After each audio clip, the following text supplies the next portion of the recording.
Here it is. Really big four-wheel horsepower from Case.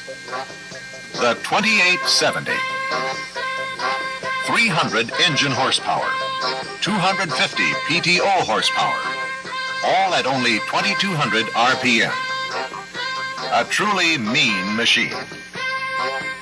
We not only designed big power, but we did it with you, the service technicians, in mind.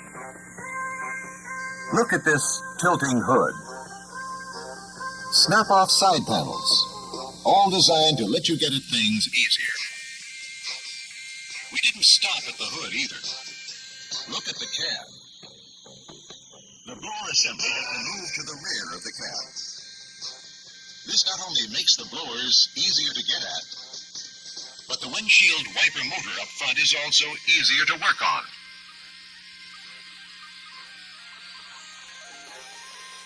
Look at this new instrument panel. All circuit boards for greater reliability.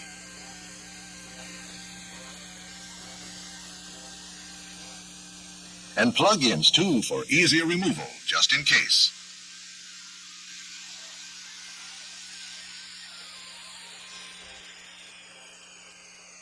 In the plenum, we have made radio installation easier. No more holes to drill to install the radio. Just remove a plate and slide it in and hook up the wires.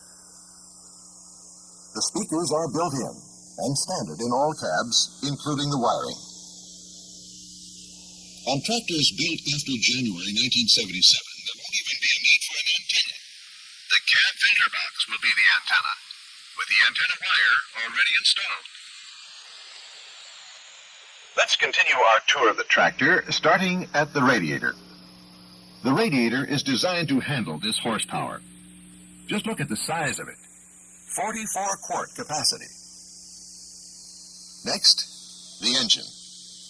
674 cubic inches with a 5-inch bore and 5.7-inch stroke. A lugging fool. Service information on the engine is covered in a special program devoted entirely to just the engine. We've even designed serviceability into the engine and radiator removal.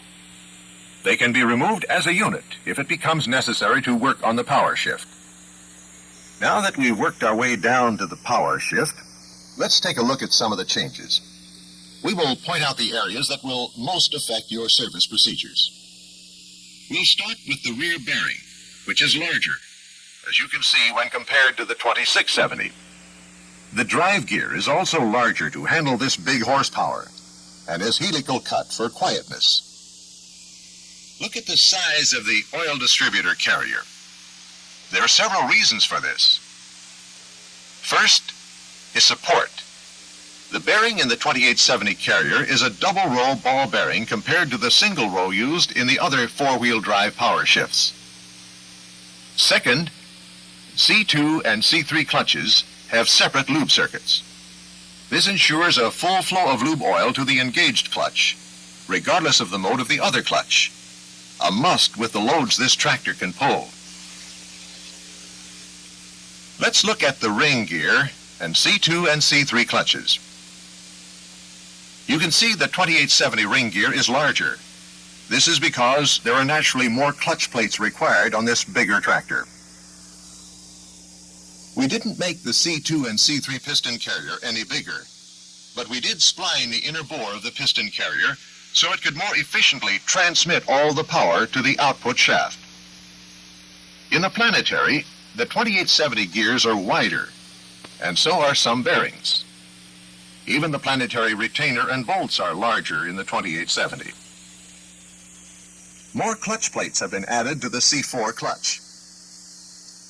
Now, we're down to the really big change in the power shift. C1. It starts with the sun gear. You will notice we've inverted the steel and sintered plates. On the 2870, we have made the steel plate the rotating member rather than the sintered plate, as on our other power shifts. The reason for this is we can harden the steel to make it stronger. We can also balance steel plates better than sintered iron. The C1 plates are heavier in the center. This provides longer splines for increased area of engagement with the sun gear. C1 also has more plates. When you're trying to harness this kind of horsepower, you need all the help you can get. Well, that's how they stack up. Bigger horsepower demands a bigger power shift. This is the case way.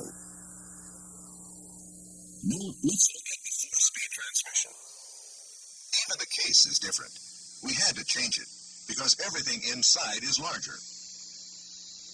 Here's what we mean. This is an example of how we have increased the size of the gears as compared to the 2670.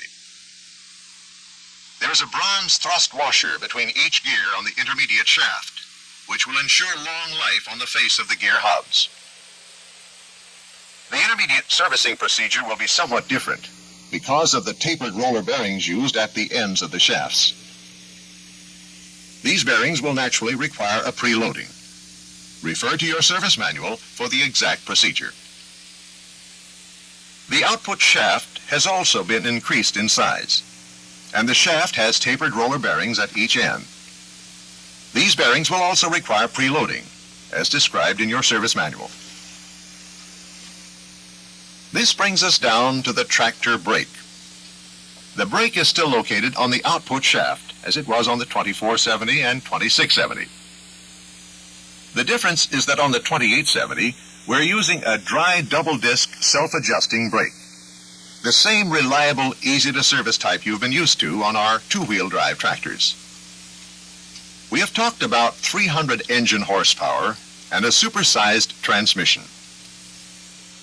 All this is to no avail if we can't transmit this power to the wheels. Well, look what we've done here. 8 C-joints.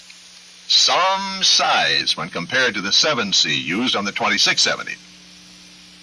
I don't think you can doubt the ability of these 8 C-joints to handle this power. What have we done to the planetaries? As you can see by the spindle, we have really heavied things up. In fact, there's one assembly precaution that must be observed because the spindle casting is heavier. And that is that the large relief on the back of the casting must be aligned with the kingpin area of the trunnion. If you don't line this relief area up properly, the spindle will bind on the casting. On the front spindles, the eyebrow relief eliminates interference between the U-joint and the casting when the wheel is fully turned. We've now covered the major differences in the driveline. Let's take a look at the hydraulic system. The capacity of the triple pump is 44 gallons per minute. The oil flow to the hydraulic remote valves and hitch system is 17 gallons per minute from the intermediate pump section. But we have a new wrinkle on the 2870. We are adding to this 17 gallons per minute 5 more gallons from the third pump section. This makes 22 gallons per minute available to the tractor hydraulic system. This ought to help wrestle those big implements out at the headlands. There are some differences in the steering hydraulics on the 2870. We have added a constant ratio flow divider to the steering system. This flow divider splits up the oil from the triple pump. 70% goes to the front steering and 30% goes to the rear.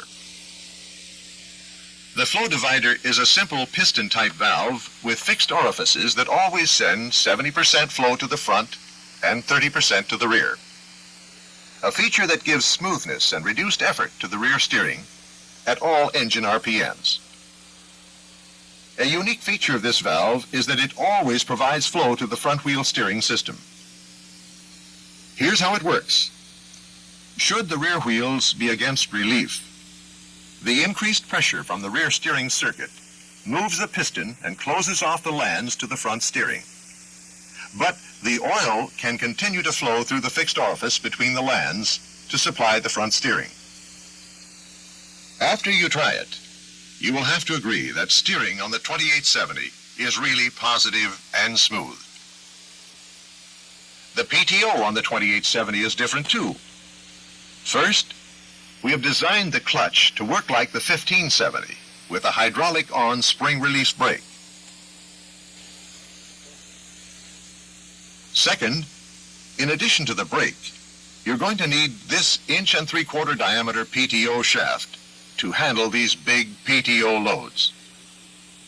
We have covered most of the new features in some detail, but naturally we didn't get them all. So, to make sure nobody is disappointed, here is a quick look at the rest of the goodies. Headlights in the grille. A door-operated dome light. Look at the size of this tie rod. 150-gallon fuel tank capacity.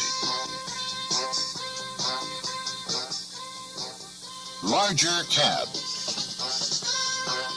We think we have it all together to make a leader in big power four-wheel drives. The 2870.